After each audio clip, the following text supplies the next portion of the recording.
Hi guys, welcome back to my channel. I hope you're having a great day so far. So today it's going to be another Will I Buy It? Although I just had a quick peek through the products that I'm going to be looking at today, and it's almost pretty much an anti-haul as usual. You know I'm very fussy. If you're new here, I'm very fussy. I'm very picky. I'm not here to just buy everything that comes out, and I'm here to appreciate, to observe, but only really to buy the products that actually really speak to me and give me something I don't already have times 185. So if that sounds like your bag, then keep watching. So first up, this Milk Sunshine Skin Tint. I am baffled. I'm baffled by this, and I'll explain to you for why. So this appears to be a skin tint, so a light coverage, although it does say that it's buildable, with SPF 30. So it sounds like a kind of, you know, typical sort of tinted moisturizer type product that we see coming out regularly in spring, with a couple of really weird twists that I don't understand. The first thing is this is £39 and you get 16 mils. Yeah? So that's my first major issue with this product. £39, that's really expensive for a foundation. It's like Milk, that's above Milk's general price bracket for a foundation. And yet you're only getting about half the amount. And actually generally with these type of skin tinted moisturizers, whatever brands like to call them, 100 different types of names, those type of products that are sort of, you know, light sheer type of coverage with SPF, generally you get more, like 40 mils, even more sometimes. So I'm very confused as to what they were going for there. And second of all, a rollerball applicator, Why? I don't understand that. This is a very hard, easy pass for me. I may have to eat my words. Maybe there's a really brilliant reason behind all of this. I don't know, but I feel like it's going to last you literally like 2 weeks if you're using this every day. And it's going to be an utter mess if you've been rolling it all over your face and then trying to build. I don't understand any of it, frankly. Next up, the Pat McGrath Gloss Duo. So these were sets that she brought out for Valentine's Day. These are gorgeous. So cute. Very, very cute. I wish they'd come out a bit earlier because they literally came out, I think it was like either on Valentine's Day or around either the day before, the day of, or the day after, something in that ballpark. So no one was ever going to be able to order them as a gift for Valentine's. Like they weren't going to arrive in time. So that was a bit odd to me. I think they are very, very cute and gorgeous. My understanding is that these are existing shades just in like the heart-shaped packaging for Valentine's. So, I mean, if I wanted these glosses, I would have already picked them up. So it is a pass from me, but I do think they're very, very cute. And if you wanted those glosses and you were going to pick them up anyway, then definitely prefer those packaging to just the boring old plain normal tubes. Next up, these Marc Jacobs Trios. Now, when I first saw the sneak peek of these, I was all in. I was all for it. I thought, oh yes, I do like the Marc Jacobs bronzers. I have Tantalize and Tantastic, although as we know, if you follow me on Instagram, one of them did do the whole caving in thing, which I wasn't a fan of. But I do love both of those bronzers. And so I'm up for trying more from the brand. I do like these kind of products where you get to like try a few in one. You get a bronzer, a blush and a highlight. I do love that kind of stuff. You know, I love condensing. I love a space saver. So it's my type of product. But then they actually clarify what was in the palette. So those two bronzers that I already own are the bronzers in these two palettes, which instantly made me wish they'd had a third. So because I know that I have to use Tantalize in the summer, I can't use Tantastic. It's light for me at the best of times. In summer, it's not a bronzer on me. It's almost like it goes very grey on me when I pick up some colour on my skin in summer. So I use Tantalize. So there definitely should have been a third deeper palette. That's kind of a medium palette for me. I think there should have been a third deeper one. I feel like I've seen lots of people saying they wish the highlights swapped palettes, which I do agree with. But yeah, given that I already have the bronzer in both of these palettes, that made it a pass for me, because I feel like the highlights and the blushes aren't that special. I do wish the highlights were switched. So for that reason, it was a pass for me. If you don't own the bronzers and you've always wanted to try it, I think it's a gorgeous packaging. I like it. I don't think you're going to be disappointed. I think they're going to be nice products within the palette. But yeah, for me, it didn't make it worth it given that I already own the bronzers. Next up, the Vive blushes. Now, I have already picked these up. I've already picked 3 shades of the Vive blushes up. As soon as I saw that Jamie was coming out with blushes, I was all over it. Jamie is like the queen of blush. She loves blush almost as much as I do, if not, maybe even more.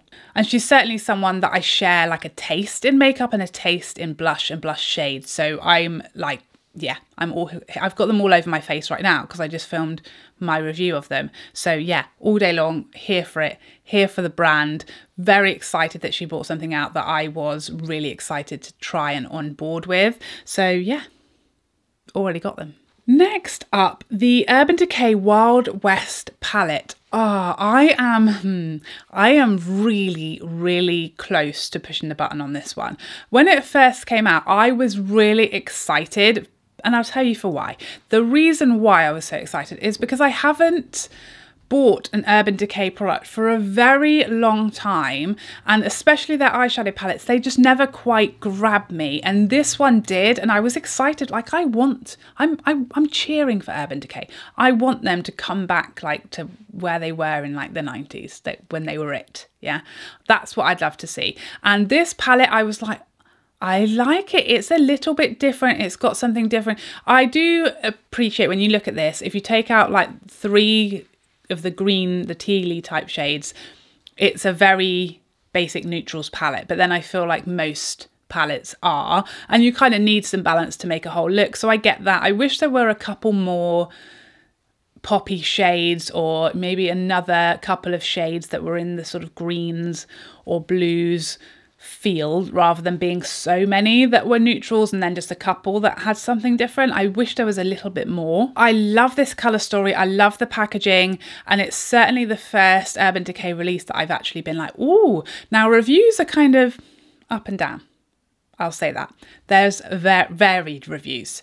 So I'm at the moment, I'm just watching the reviews. I'm checking things out. I'm feeling it out, and I'm kind of umming and ahhing about it. That's where I'm at. Tell me what you guys think. What do you think of the palette? Should I get it? I feel like it does offer me something that I don't really have in my collection. I don't own an Urban Decay palette, so that would be, you know, something to add.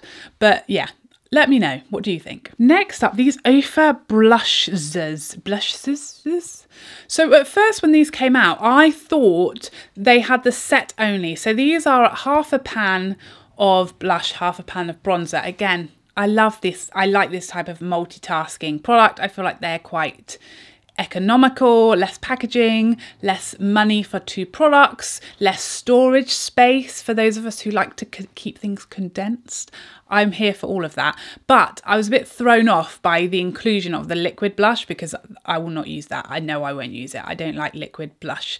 I barely like any liquids, really. It's foundation, and that's about it. That did put me off, but I've actually seen on their website, you can just buy the duos and you don't have to buy the liquid. So yeah, when these come, I think it's Beauty Bay and maybe Cult Beauty as well that stock Ofra in the UK. It's not currently there at the point at which I'm filming this. It may be now.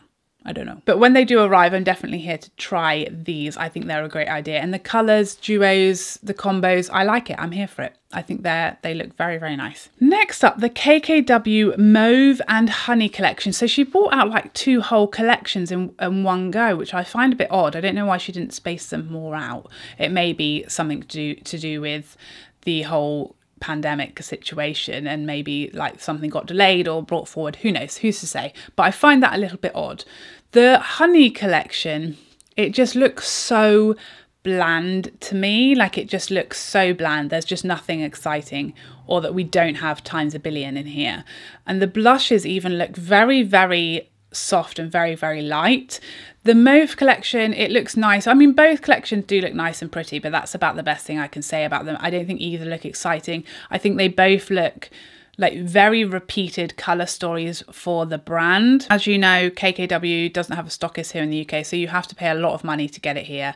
And so this is definitely not something that I'm like excited to pay double to get when it's just very bland to me.